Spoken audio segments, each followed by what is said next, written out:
রহমত, মাগফিরাত ও নাজাতের মাস রমজান শেষের পথে। এ সময়ে কিছু গুরুত্বপূর্ণ আমল রয়েছে যা এই মাসকে তাৎপর্যমণ্ডিত করবে এবং আল্লাহর রহমত লাভ করা সহজ হবে। ইবাদতে ভুল ত্রুটি হলে আল্লাহর কাছে ক্ষমা প্রার্থনা করা জরুরি।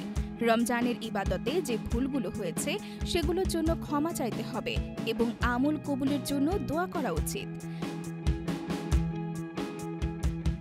রমজানের ইবাদতের পাশাপাশি সারা বছর ইবাদতে কাটানোর প্রতিজ্ঞা করা প্রয়োজন। 5 ওয়াক্ত নামাজ আদায় করা ফরজ এবং এটি নিয়মিতভাবে পালন করতে হবে। এছাড়া মানুষের সঙ্গে হাসি মুখে কথা বলা সুন্নত, যা সব সময় পালন করা উচিত। সদকাতুল ফিতর আদায় করা সামর্থ্যবানদের জন্য ওয়াজিব।